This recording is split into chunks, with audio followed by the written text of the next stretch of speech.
everybody. We wanted to do an update about the different projects that we've done on our brand new construction in this past year. We've had it for almost a year. And so we're going to talk about some of the updates and then just stay tuned for the before and afters. So what was the biggest update, or what are the few updates that we've done, Ethan? You know, when we bought the house, it doesn't come with ceiling fans. So we had to go find ceiling fans that we actually wanted in the home that would fit for our style. What we wanted, we ended up going to Lowe's, and we had to buy 8 ceiling fans, and some were different than the others for the different rooms. We did install ceiling fans with lights. So we did several interior ones, and then so all the interior ones were the same, but then we did an exterior one for our backyard lanai, and we made sure that one had 8 really long blades because it can get really hot here during the summer. So we did buy a special exterior fan for the lanai. So what else did we do? Well, when you also buy a new house, it doesn't come with curtains or blinds. So we had to find out what type of blinds we wanted. After some shopping and selection, you're going to see these types of blinds, and we really like them for the summer heat and insulating the house from the sun and heat. And these are very efficient, and they do a great job for us, and they were really well priced. That's right. I got these blinds also at Lowe's, and that's pretty much where we got most of our curtains as well. I think we got some of the curtains at Ikea, some at Amazon, and some at Walmart, and then some at Lowe's. So you'll see a variety of different curtains that we got. Some of the problem we ran into was the height issue. Most standard homes are 84 inches, but the home we bought needs 95 to 96 inch curtains. That's right. So we had to shop around for that, and Lowe's did not have very much selection, so we had to find somewhere else. That's right. So you're right, Ikea and Amazon were helpful for that, and still there was limited selection. But we did, and you're gonna see how that turned out. That's right. We learned a lot from hanging curtains. We learned also that it's better to have a good 6 to 12 inches for the curtain rod to extend beyond the width of the window, and not to hang the curtain rod really close to the window. It looks better when it's hung further out from the window. And I really like the look of having almost floor to ceiling length curtains instead of curtains just going to the bottom of the window. I actually like the curtains going all the way to the floor. So those are some lessons that we learned. What else did we do? All right, so Ikea offered actually a lot of options for us, but we did quite a bit of assembling their furniture, and some of the stuff is right behind us with the Ikea built-in. With the brimless cabinets was a big plus for us. They offer a lot of room, and they make a good look on the house. There's also the Alex desks. We built 4 of those. That's right. And you're going to see that those came out really nice for us. So the Billy bookcases are actually the ones that are behind us. They are more narrow than the brimnesses. And because this hallway, I think, is about 60 inches wide, we didn't want really deep cabinets. So these Billy bookcases are the smallest depth. And so we use the brimnesses in our dining room and in our living room. And then we use these Billy bookcases in the hallway for extra office storage for my office. And then we used all the Alex desks and tables in either our offices or some of the kids' bedrooms. And that's where they can either build Legos or do their schoolwork. Right. Now, Ikea offered the toll fan for the Lego organization.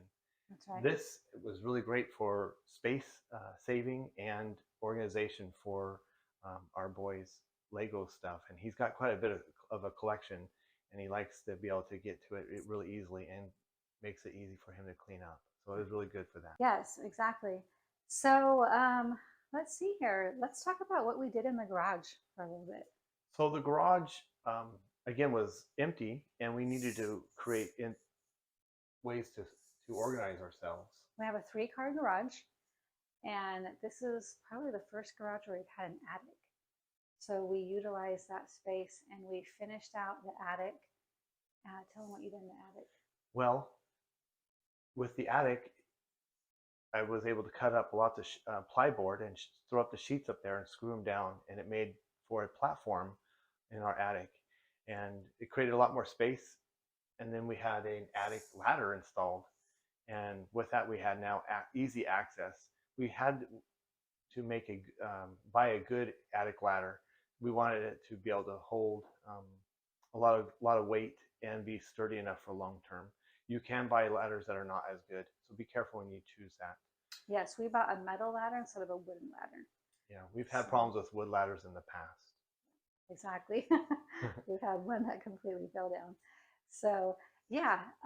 What else did we do in the garage? So the garage, we took advantage of the ceiling area of the garage with 4 garage ceiling storages, that platforms we installed. That came out to hold hundreds and hundreds of pounds of storage up there.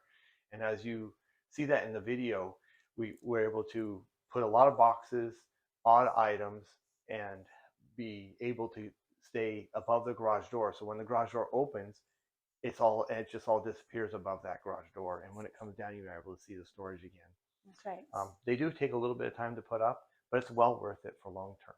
And that was a good Amazon purchase. We got those at Amazon. Yeah, those came out to good pricing, all metal, and whatever you do find on Amazon in that stuff is really good quality and sturdy. That's right. So let's talk about our pool. What are we doing in the backyard? So the pool, Florida, you're able to be here and swim quite a few months, but you can extend it by making your own DIY solar heater. And I did. What I went and got is you can find, go get some wood together and make your own platform, and that's what I did. Is you'll see the materials. I went and got extra hoses and screwed those down, and I bought a little pump from Harbor Freight, and combining that together, we were able to pump water out of the pool through this solar heater and back into the pool, and it worked out great for providing the pool with some extra heat early or late in the season. And that way, it extended our pool times, and we are able to get the materials at a good price, and the labor was not that hard compared to what you get, and it's still lasting us now that we're into October and November months here in Florida. This extends our ability to use our pool. That was great. Definitely. The other thing that we really put minimal money into and minimal effort, which gives you a lot more benefit, is the solar pool cover. This cover, you can find it on Amazon real easily. There's a few different choices. But by doing that, you can customize by cutting out your own pool cover, and as long as you have the length and the width there. That's right. And you, one, keep your pool a little cleaner. 2, it stays warm, retains the heat from our solar heater that we made, and we're able to enjoy our pool a little more. We do take it off to ensure that the pool is able to get cleaned by the cleaning system, and then we are able to put it back on certain other days. All right, so the last thing that we'll be getting and doing in our backyard is we're finally going to be getting a white vinyl fence, and we got the extra sturdy kind that can resist or withstand hurricanes. So that will be coming soon, and we'll be able to have more privacy when we use our pool for that. We did choose that upgrade because this home did get hit directly by Hurricane Ian. So this was a big deal when we bought the fence after Hurricane Ian, and it influenced our decision. So yeah, we saw some neighbors whose fences were not the extra strength vinyl, and theirs either blew away or blew slightly downwards. So we didn't want that to happen to us. Yeah, so all right, some other bigger updates was the kitchen. The kitchen is pretty much obviously brand new, but one thing the builder did not supply was hardware. So Ethan went ahead and put on all new hardware for the handles, and so now we have our stainless steel handles. We got those from Amazon, I believe. Yes. Yeah, Amazon offers a good little bundle of several of and it came these with handles. a template of how to mark where to drill the holes. So that was really helpful. yes, there is a little plastic marking system on there, and anybody can do it. And it comes with the drill bit. So just go ahead and just get your little pencil and mark your marks and put your handles on. Exactly. So then there's obviously a few things that we had to do before we moved anything into the house. Ethan mentioned a few of them where we had to install ceiling fans with lights because there were no lights, unless you, of course, we just relied upon the recessed lighting. The other thing that we had to do is we had to seal and grout all of the tile floors, because obviously in Florida you have tile flooring, and then of course all the tile in the bathroom and tubs. So builders don't. There is a product out, several products out there that you can do a pre-sealer into the mix of the mortars and grouts. But in our case, builders don't do that. So you have to go buy it after the job is installed, and that's not that hard. They do. It's easy to go get over at Lowe's and Home Depot. There's sealers and ways to apply it onto the grout, either on walls using sponges or the little wheel application. So we did that, and it's a little bit of a chore, but you go throughout the whole house and all the grout and just apply it down. And we did that, and it saved ourselves a lot of money. And we feel like the effect of being able to protect the grout came out to be really good for a brand new house. And not have the grout get stained, because we have a light gray tile, and with kids and dogs, it can get dirty pretty easily. Yeah. So again, when we bought this house, we actually downsized. We had a much larger home in Tennessee, and so we downsized here in Florida, and we have a 2,800 square foot home right now, and we love it. It's a perfect floor plan for us at this phase of life. It's a one-story, but it was lacking storage, so we implemented a lot of storage. As we mentioned, we did some in the garage, but we also did more storage in all of our in our master closet. Again, the builder only puts up maybe 3 or 4 pieces of wire shelving, and so we went to Lowe's and we picked out wood cabinets, which closet shelving, and Ethan went ahead and installed those. So the cabinet kits you can buy in varying styles at Lowe's, and you can buy them right off the shelf. They're not that expensive for what you're able to get. So go ahead and we're going to show you those cabinet kits, and they came out really well for us. And our closet is actually quite big. It's more of a long double hallway. It's an L shape.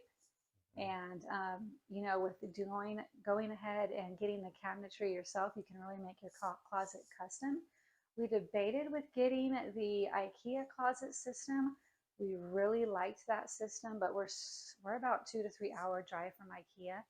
So it just made more sense for us to just go ahead and do it and get the stuff at Lowe's, since Lowe's is so close to us. But we're still really happy with it. Half our closet is actually my gym, and the other half of our closet is where we have all of our clothing. So some of the problem we did have was Ikea didn't have supply.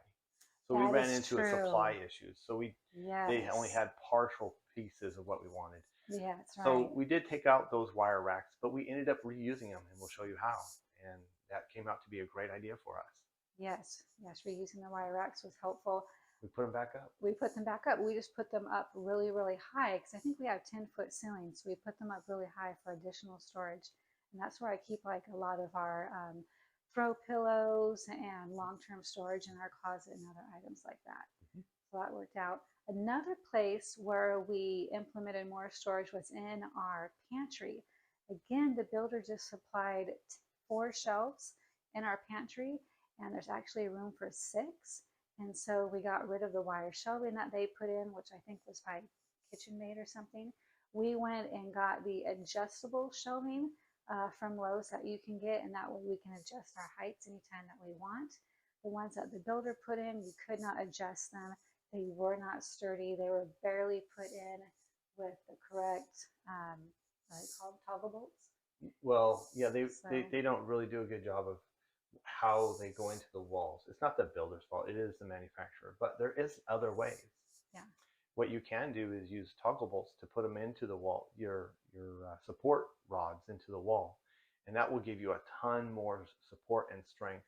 And you can put bigger racks up and hold a lot more weight. So therefore, you can put all your cans and pantry items on there and feel good about the strength and size. That's right. And we're big believers in food storage, and so especially with all these prices going up due to inflation and with all the food and labor shortages that we've been having, we wanted to stock up all we could, and so we wanted to make sure that we had lots of storage in our pantry, and then we added more food storage even in our laundry room. And so that is probably the last room that we have yet to work on, but we are getting there. So the last two main areas that we added storage in, again, was we already talked about was here in our hallway, but then we have a second hallway that we added more storage for backpacks, shoes, and it's also a command center where we have a huge dry erase board and some baskets next to it where we can put any things that are important that we need to do for the kids. And then we also put on the other side of the wall our huge portraits of our family albums, and that we use with some more Ikea floating portrait shelves as well. You know, not everybody wants to put a dry erase board in their home, but in a hallway, and you have kids, you can be able to put chores, food items ideas. They can put their ideas and things that they need. So it really becomes a good communication board for the family and kind of brings you together. Yeah, we really love it, especially since we're homeschool family. We're always trying to plan out vacations and ways that the kids can earn money and different things like that. And I think the last thing that was a big improvement was we painted the inside. So the painting was actually the hardest part is choosing a color, really, That's for so us true. and a lot of couples. But we finally found some colors that we really liked, and with Wow, three different colors, three different blue paints that we chose, along with a fourth color of it looks kind of like a sand color that we used in the children's bedrooms. yeah, we wanted the house to have more of that ocean feel, and we feel like it got us closer to that. Now, what we ended up doing for the painting is just going in the painting supplies at Lowe's, and then we use specifically the green uh, tape, right? The painter's Mm-hmm. tape, and Yeah, the frog tape. the frog tape, and that actually is the best type to use, and it makes your lines really good. After you paint over it, let it dry just for a few minutes, and take the paint tape off, and it comes out with really good, crisp, clean lines, and you'll see that in the video. Definitely. So one of the easiest ways that I found to pick out paint was to go onto Pinterest, and I knew that I liked Sherwin Williams color options.